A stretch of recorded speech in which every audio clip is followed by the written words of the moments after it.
Welcome to Triangle BNI. Today's show is brought to you by Oak City Tech. We talk all the time about the digital world, the digital marketing world, how crowded, more importantly, how loud it is. Difficult to get your message through to your clients and your future clients. So you need professionals like Drago and his team at Oak City Tech.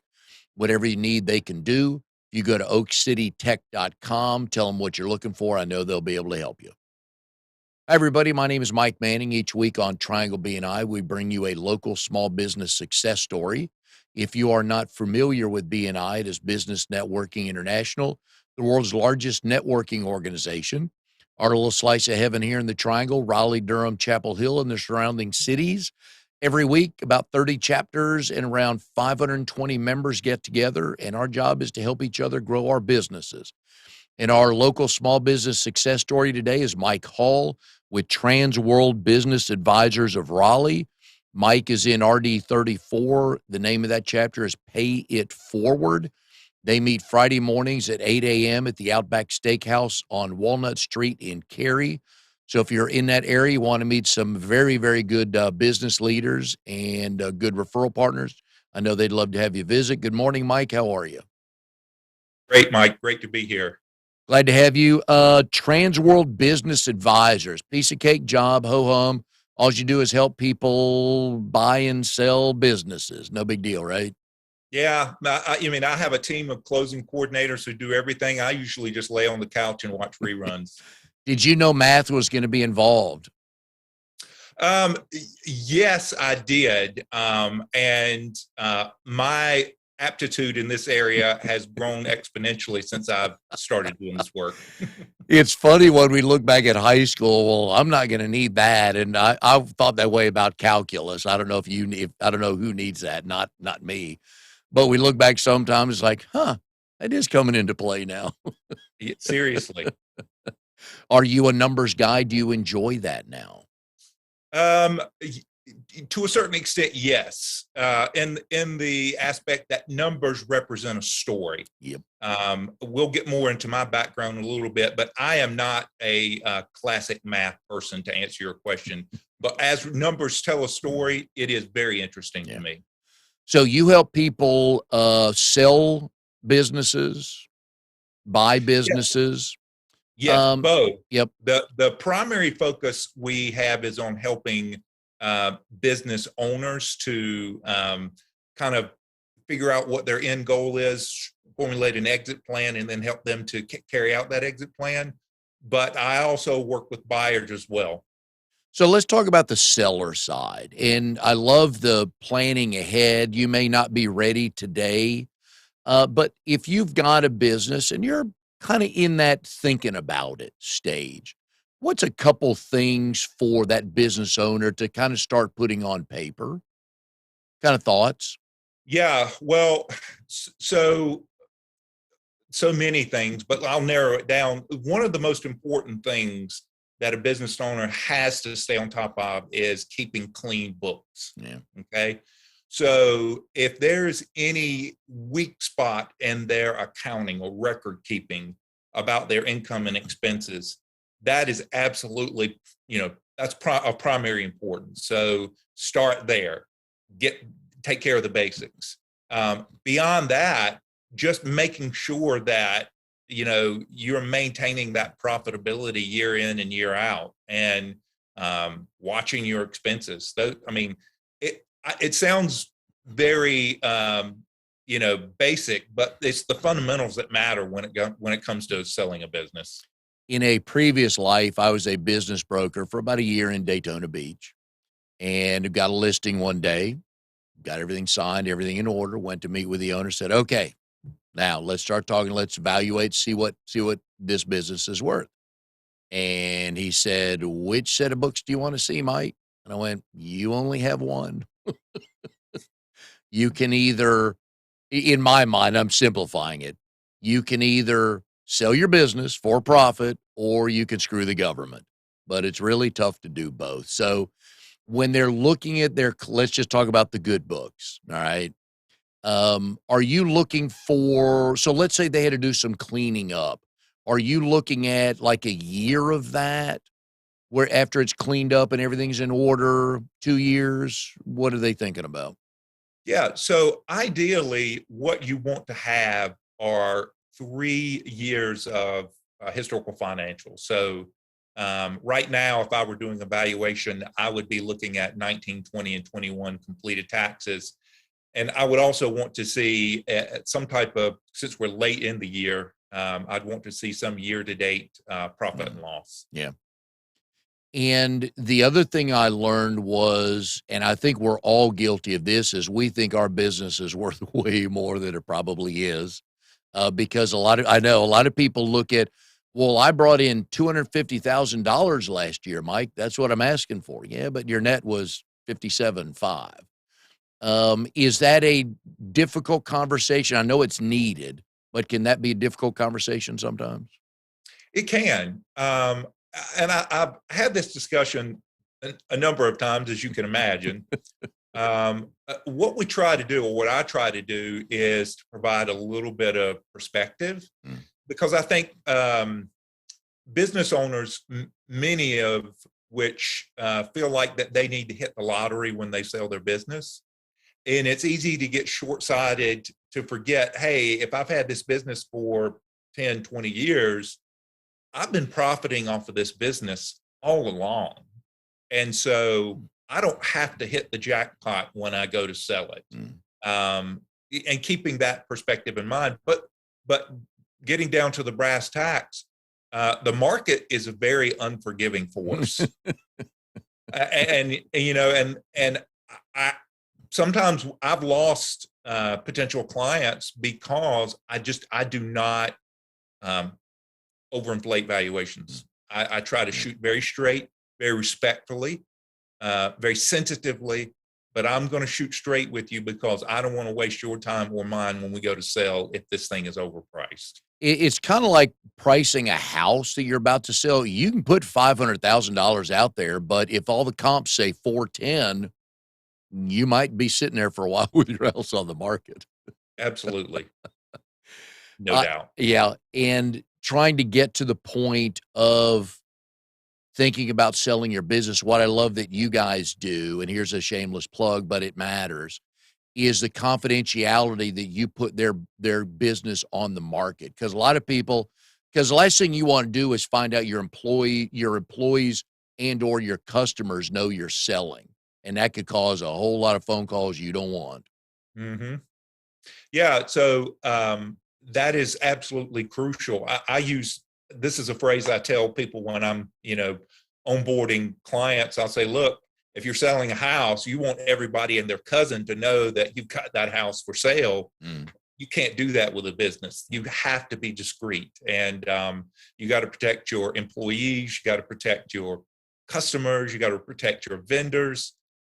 We want you to run that business as if you were never going to sell it. We want your foot on the gas all the way up to the day of closing. And the only way that that's going to happen is if you've got somebody who can be an intermediary for you, who can do things very discreetly. And that is of absolute, importance to us.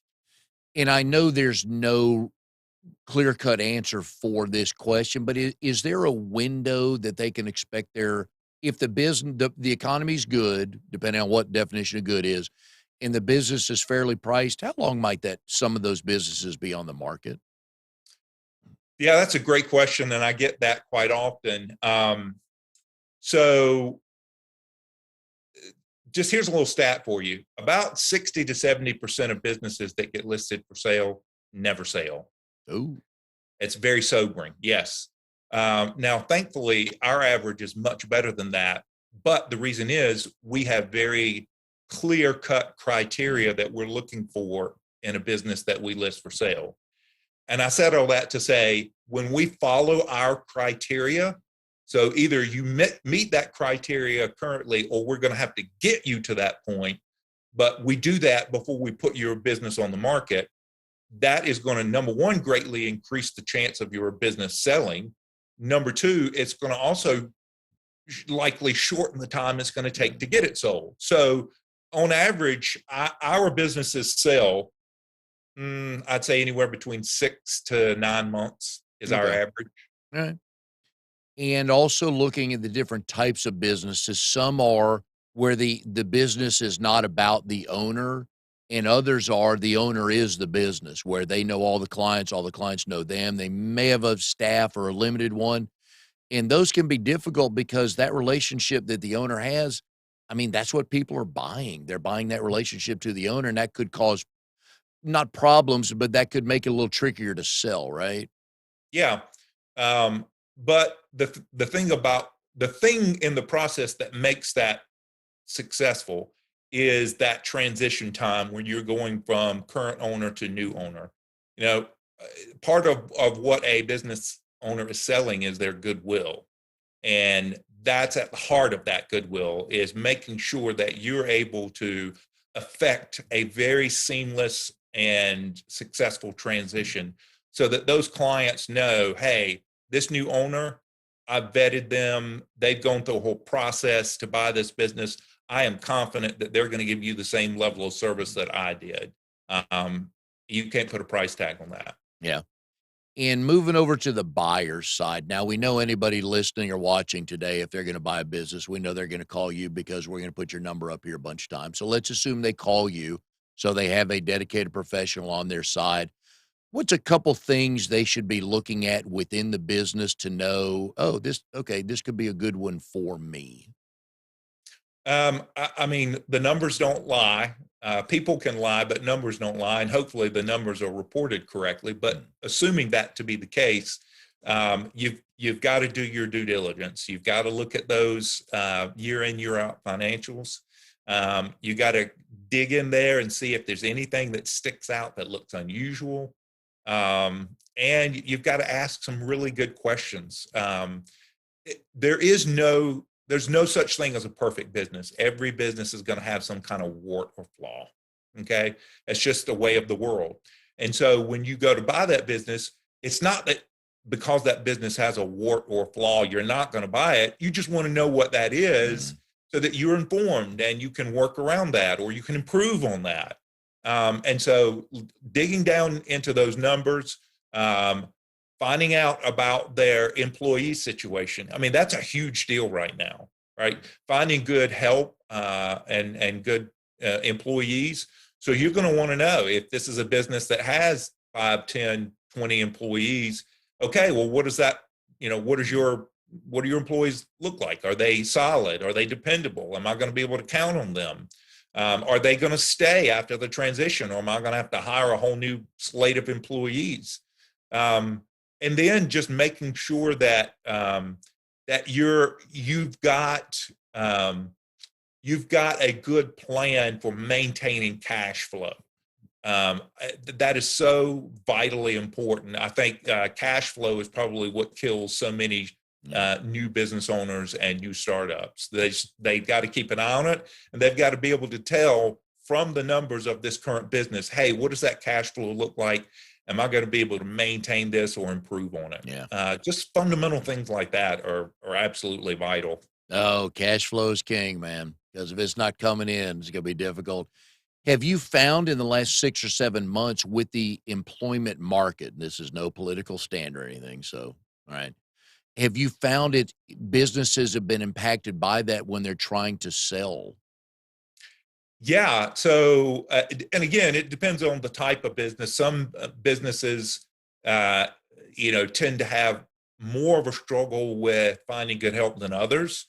Some business owners have done such a great job of recruiting and maintaining and taking care of their employees that they're not as affected by it. But I have had some sellers say, look, I'm concerned about my ability to sell my business because of all the struggles I've had with keeping good help and what that's going to look like to a potential buyer. It's come up a number Yeah. of times. Yeah. Do you remember the first transaction you were involved with? Yes, I do. And how scary was it? And does it still give you night sweats? Uh, it it doesn't give me night sweats, but I remember the few days before closing. I felt like I had 50 million sins and I was never going to be able to tie them all up. But thank God everything came together and we got that business closed, and that business owner's still there and still going strong. Before this, you were a residential realtor. How do you go from being a residential realtor to a business broker? Um, the real estate brokerage experience, I think, helped me to understand the concept of being an intermediary and being a broker. So I got my feet wet doing that. So that was helpful. Um, I One of the things I wasn't prepared for was um, you think about it like this. When I started this work, I was debating about whether or not to actually go into this line of work. And my boss said to me, Mike, how many real estate brokers do you know in Wake County? And I said, I could throw a rock and hit three of them. Yeah. And this, look, I'm one of them, so Yeah. I'm not saying anything. I'm not disparaging them. They do very hard work, and it's not easy. But there's just a lot of us in Wake County. He said, "How many business brokers do you know?" I said, "One, Yeah. you." Yeah. So that's a big difference. You are in a much narrower pool of providers when you're doing business brokerage versus real estate brokerage. And I mean, that can be a good thing, right? So I'm not having to compete with quite as many people for clients, but and it's also a nice bonus that whenever I go to visit a BNI, the chances of me finding a business broker in that group are almost non-existent. Oh, yeah. So, Yeah. Which was easier to sell, a house or a business? uh, I, I, again, I don't want to disparage my real estate broker brothers, but selling a business is just a lot more complicated. Oh, way more moving parts, yes. It is. I It's agree just a with you. fact. Yep. Yep. I agree with you on that. If you could represent the seller of any business today, who would you want to represent? I've been asked this question several times, and my answer is consistent. And people chuckle when I say it, but you'll understand when I say it.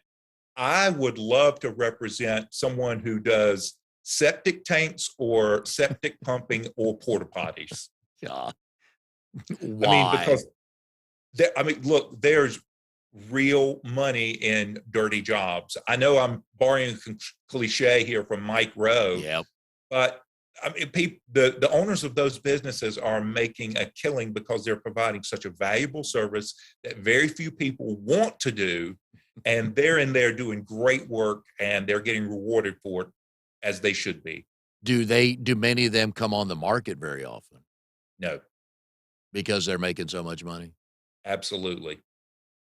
So what you're saying is there's money in that stuff, huh? There's a lot of money in that stuff. I was at a meeting just the other day where we were asked the question: if you had $100,000, what kind of small business would you invest in? Yeah. I, without blinking, I said, I'd buy a porta potty business. Yeah.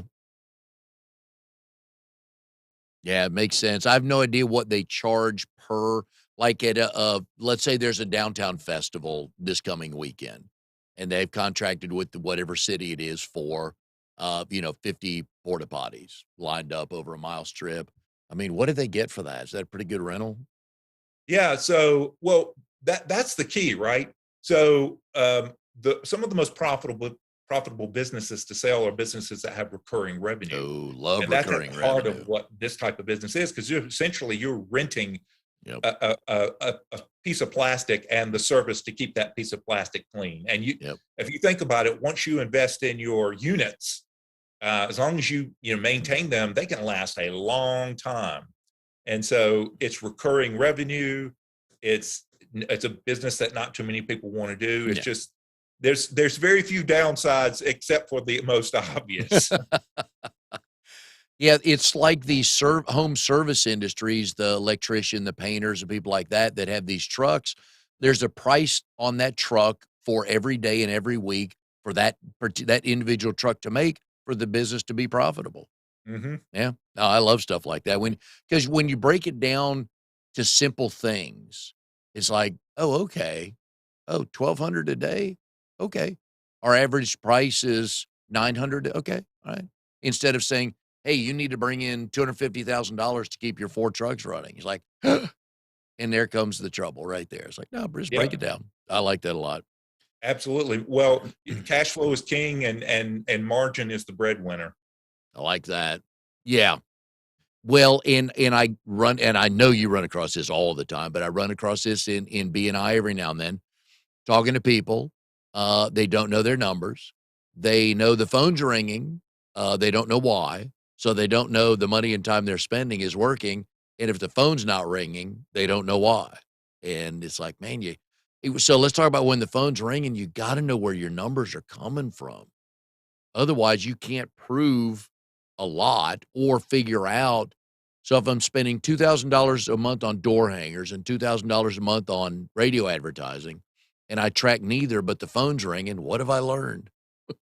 Yeah, I mean, that is, I think, one of the hardest concepts to get your arms around. So I've heard it explained before that there's three aspects to running a successful business, right? There's the customer service, there's the administration and accounting, and then there's the marketing piece. Mm, And the guy who I was listening to on a podcast one time said, "Look, you can be great at customer service. You can be great at doing administrative slash financial, but if you don't get that marketing part yep. right, you're going to starve to death." And it's absolutely correct. And you need to be able to quantify that and know where your dollars are going and how you can stretch them further and make the most of them. It's kind of like the reference you made to the house earlier. If your business, if nobody knows you have a business and they don't know you're open, what good are you doing? So the cold, Yeah, if hard a tree facts of falls that. in the woods and no one hears it, did it make a noise? Or if a husband makes a smart comment, but nobody's around to hear it, does it really count? And the answer is no, Yeah, but that's another podcast. that's another podcast for All another right. day. So you have a very different and interesting background of most of the guests. You have a theological and seminary background. Southeastern Baptist Theological Seminary, Crescent Christian Academy is where he went to school. And forgive me if I pronounce this wrong. Julius Maximilian's University of Würzburg. That is correct. All right, that's not in North Carolina, that much I know. I'm thinking Germany, right, or Austria? Germany. Okay. How did you get there? Okay. It's a long story, but while I was studying counseling for my graduate degree, I was working at a local church in the area. And I had a good friend of mine who was also working at that church. And he had been over to Germany for a trip to work with students. So it was a fascinating thing. And he said, "You should come visit me while I'm over here this summer, at least come for a week or so." I had never been to Germany before. And honestly, I was kind of Germany neutral. I didn't have a bad opinion of Germany or a good opinion of Germany. It was just a place.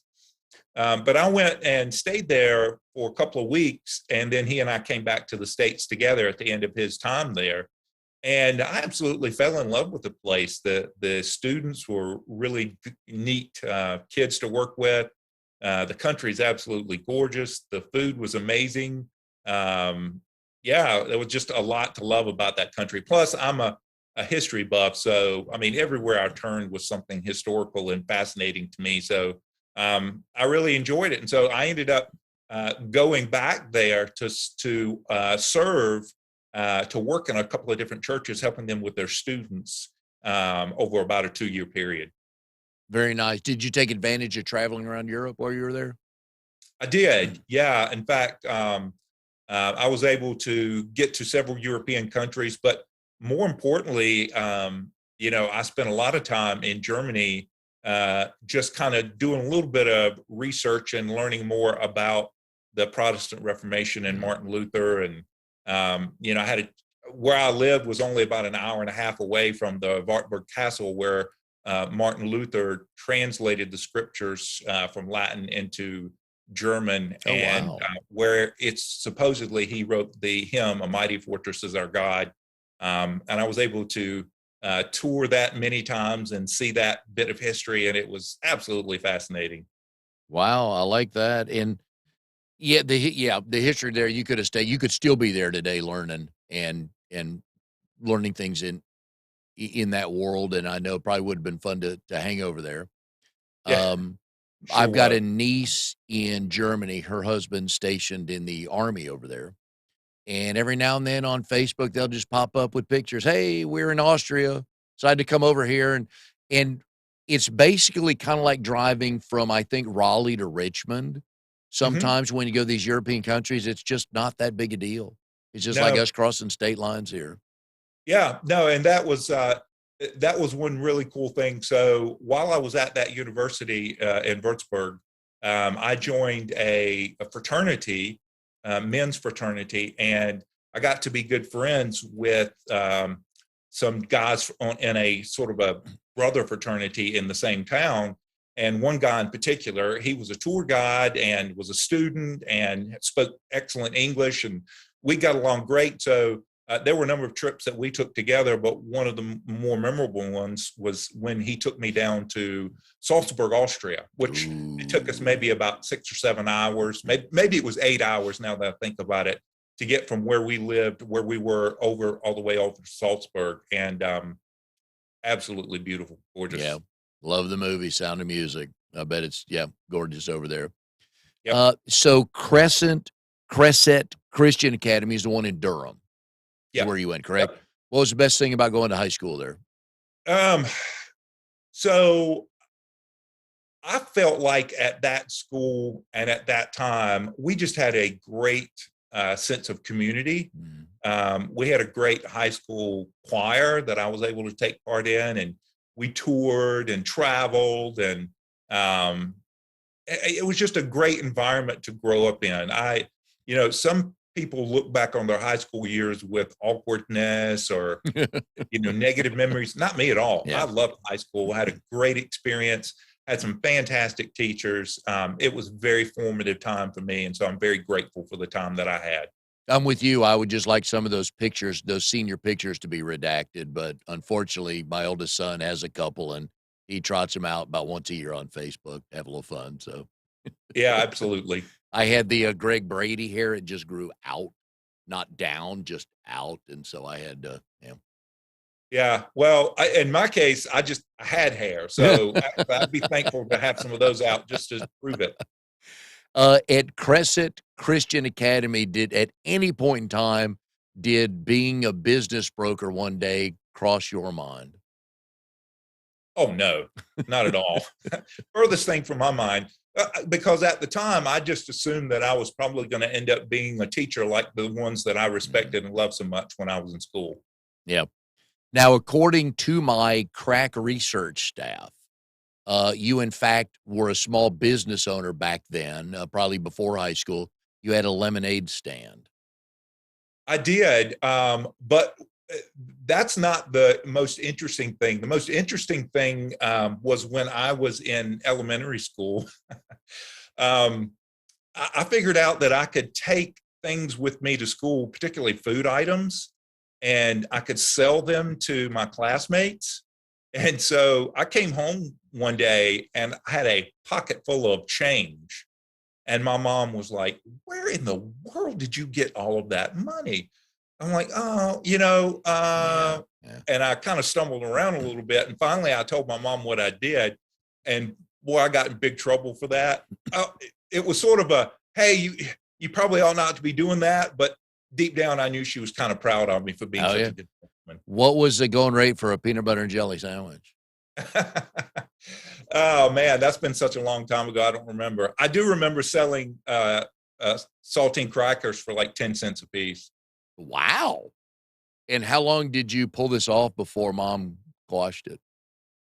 I probably only did it for maybe a couple of weeks before she got wise. My mom is a very sharp Mm. and wonderful lady, and so it's hard to get too much by her. Well, and usually we learn as parents, we learn things at the washing machine when we're checking through pockets.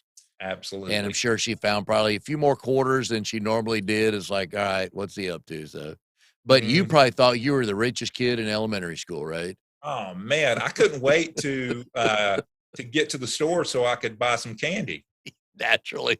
Nothing about investing here. We're going straight to the candy aisle, right? Exactly. Oh, good story. So here's a job I got to ask you about. I love this.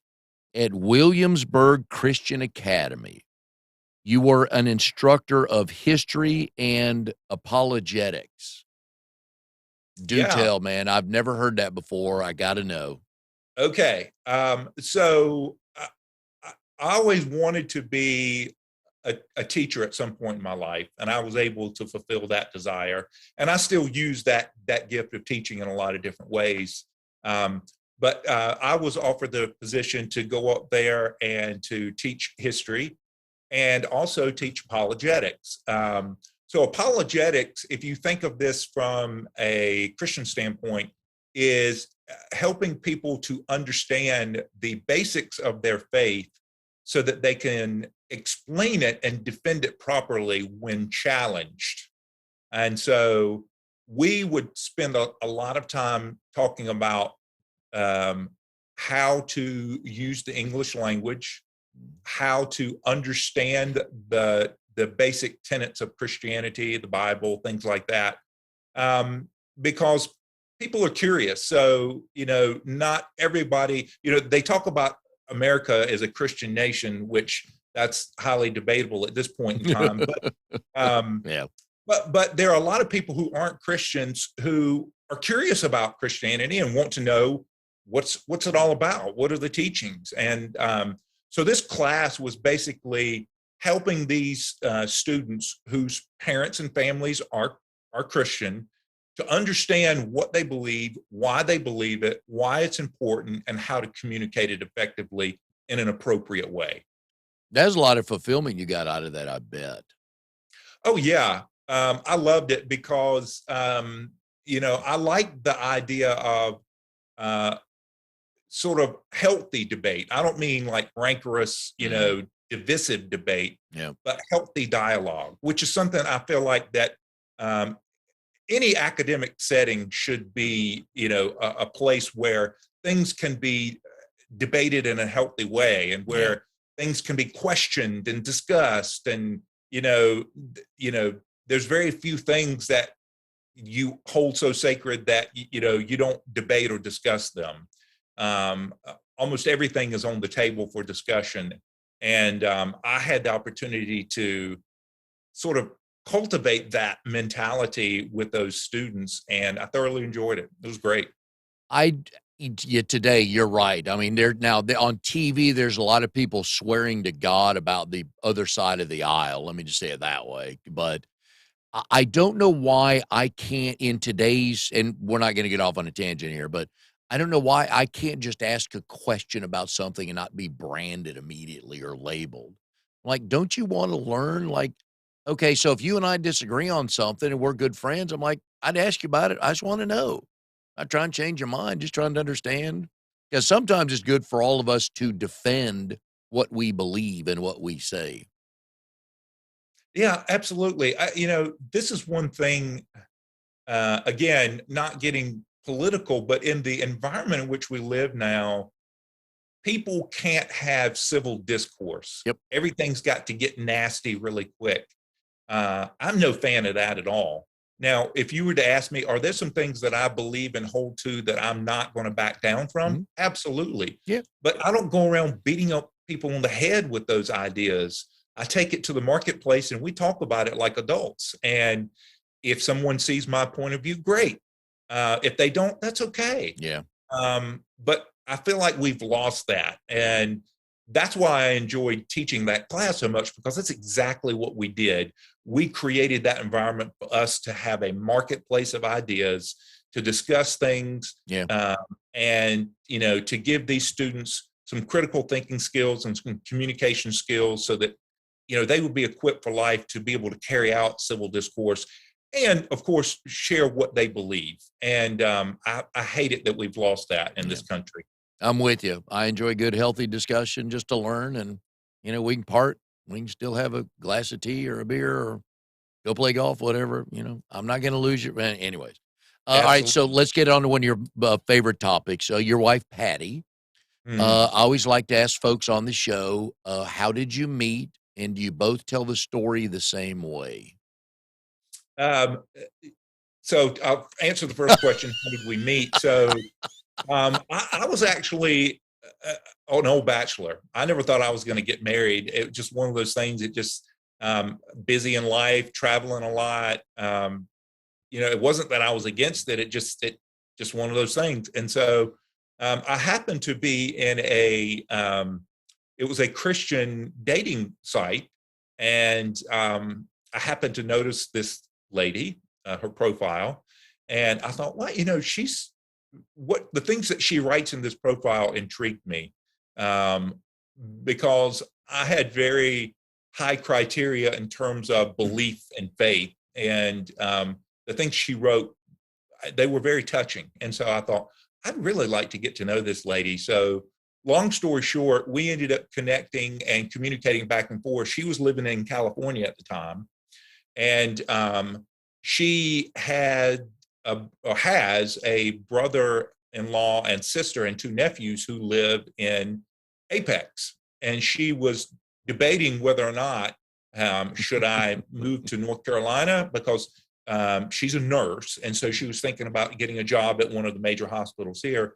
or am I going to take my skills back to Taiwan, where she was from, and just practice nursing back in Taiwan and be with her family in Taiwan. And so once we met and started discussing and sharing ideas and just getting to know one another, she decided that, hey, I think I want to try North Carolina.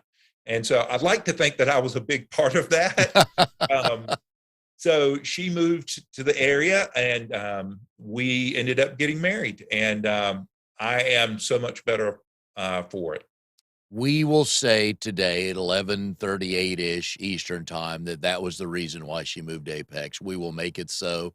It is now on tape, so it cannot be refuted. So, yes, There you I'm go. good I with that. like it. That's my story, and I'm sticking to it. Now, does she tell the story the way you tell it? Well, like any lovely lady, she puts a lot more color and detail into it. Yeah. Us men are pretty much, straight to the point, but the essentials are the same. But once she got a good look at that mug of yours, she thought, "I'm moving. I got to see more of that." Right? Yes. Well, I mean, that obviously was an attracting factor, but man, when she saw how hard a worker I was, Yeah. and how I'm just, compassionate and caring and all these other things, and it's getting kind of deep in here, so we better move on. Yeah, and 51% snark, right?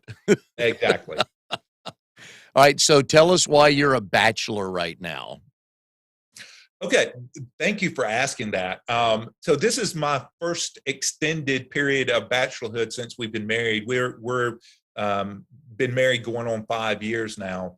But my wife, she sacrificed a lot, to be with me and to live here. And she's a citizen of the United States now, but the only family she has here now are her brother-in-law, sister, and nephews, and me. All of her other family in Taiwan. So because of COVID, she hasn't seen her mom and her brother and sister and nephews and all in Taiwan for 2 years because of COVID. Wow. And so she graduated from ECU with her Doctor of Nurse Practitioner degree back in May, passed her board exam first time, brilliant lady. And we both decided that since now she's in the process of, discovering what nurse practitioner jobs might be out there, it would be better for her to take a trip to visit her family now before she starts a new position, if it works out for her to be able to do that. And so I couldn't be gone for that long. She wanted to go for 5 weeks. And so I said, babe, look, I'm not going to hold you back. You go on over there. I'll take care of things here back home. And then, God willing, I'm going to go to join her in about 3.5 weeks. Oh, nice. And you have been there before, because I know you travel a lot. Yeah. So this will be my 3rd trip to Taiwan. You enjoy it over there? Oh, man, it is a beautiful country. Beautiful country. The food there is amazing. And it is, the exchange rate is, I think, roughly 30 to 33 new Taiwan dollars to the American dollar. Ooh. So I feel like everything is really inexpensive, especially food over there. And so I feel like I'm living like a king when I go over there. Not to mention the fact that it's just a beautiful country with really, really Mm. kind and friendly people. I bet when you two started dating, you started eating better, didn't you? Oh yeah, Oh, yeah. She's a good cook, and her mom, my mother-in-law. Wow. There's no Chinese restaurant in America that can compare to Mama's cooking. no, no, and wise decision on that. All right, so another interesting thing I found out about you, and I'm gonna butcher the word here, but you said you are a Enneagram 2? How do I say that? That you thrive off helping people. Yeah. So What is that? I've never heard that before. yeah. So I honestly don't know. I'm not an Enneagram scholar. I did take that test, and I did like what it told me. I felt like it was somewhat accurate that I enjoy coaching people up, helping them, assisting them to be successful. I derive great fulfillment from that. And so, in a lot of ways, I see myself as like you know, the CO or the consigliere, if you want to use the Godfather term, who's standing beside, someone helping them, giving them good wisdom and advice and helping them to be successful. Yeah, I like that. I'd never heard that word before, so well, I like this show. I learned something today. Yeah. Is there a, industry that's kinda become your wheelhouse that you enjoy representing?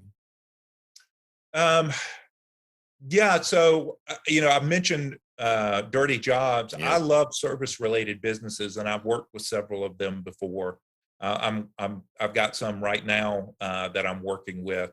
Um, I enjoy working with just good, salt of the earth people who are out there getting it done. And, I don't exclusively represent service related businesses, but when I get the opportunity to work with one, I certainly relish it. Are you licensed in Taiwan so in 3.5 weeks you can make money while you're visiting? No, but that's an interesting discussion. And I have actually been doing a little bit of research about how businesses get transferred in Taiwan. And at some point in the future, I would very much like to understand how that works in Taiwan and how I might be able to practice my skills in over there because they have a very, very robust entrepreneurial market and spirit over there that I greatly admire. And you would be able to write off those trips. You take what you can, See, Mike. I'm looking out for you, man. I'm looking out for you. Absolutely. Now I know when you see your wife, you're gonna give her a big old hug and a kiss, so what gift are we taking to mother-in-law to stay in her good graces? Okay, so interesting that you mentioned this. So, culturally speaking, there's certain gifts you should never give an older person. And I had to learn this. Well, I didn't learn this lesson the hard way, but I did learn some other cultural lessons the hard way. So this one I was able to be spared. But in Taiwanese and maybe even in Chinese culture, you should never give an older person a clock or a watch Oh, I get yeah, yeah, because if you do, it's essentially saying yeah, I'm sort of counting down until yeah, you die. yeah. So I know not to do that. Usually, what I'll bring is, and oddly enough, there's certain types of supplements and things that it's harder to get in Taiwan than here. Oh, And my mother-in-law is a very practical lady. So if I bring her some of those supplements, some of those things that help her stay healthy, she's very yeah. happy with. Interesting. I wouldn't have I think the clock thing I get, but yeah, supplements, you don't realize, I guess, until you do travel, what you can get your hands on easily from country to country. Absolutely. I Yeah. wouldn't have never thought that until I discovered it from going over there. So what is the path of the flight you take? You leave Raleigh to go where? Yeah, so this time I'm taking a little bit different of a route. This time we'll go through, I think it's Chicago to San Francisco to Taipei. Ooh, how long is that flight from San Francisco to Taipei? Just a little over 13 hours. You a good flyer? For the most part, Huh? yeah. It won't be quite as much it won't be as enjoyable this time because I'm going over solo. I'm coming back with my wife, so There that'll you be a lot go. more enjoyable. All right. What movies have you downloaded to binge watch while you're on the plane? I am a huge Lord of the Rings nerd, so I may just have to watch the whole trilogy again on my way over there. Well, you'll have time, won't you? Yep. All right, folks, if you have a business and you are thinking of selling, you need to talk to a professional like Mike. We've been putting his phone number up here on the screen just to get some questions answered and figure out what are the first couple of steps, things you need to do. And if you're looking about buying a business, again, you need somebody to translate numbers for you, give you some advice. So please give Mike a call. I know he'll be able to help you because I know what I've learned from you today is you love education and helping educate people on whatever the topic is. Absolutely. All right, so folks, give Mike a call. Mike, I've enjoyed it very much today. I did not know I was going to get the selling food in elementary school story, but so when I log each show, I just have a little bullet point on what it is, and so the next time I do an email introduction for you to someone else, I'll likely tag that.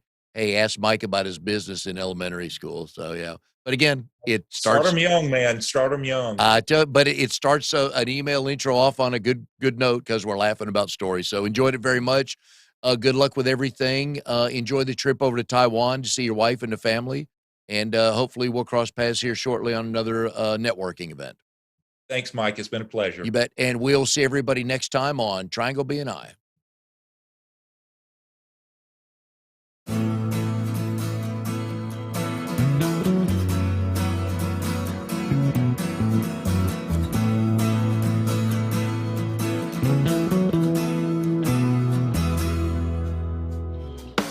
You are tuned to the Nissan Communications Network. If you tuned in too late, you can always watch each program in its entirety or download an MP3 audio file of it in the archives section at nissancommunications.com. Don't forget to subscribe to our YouTube channel, follow us on Twitter, and like us on Facebook. Sponsored by StreamingGear.com, Carolina Apparel, and DeltaForce.net.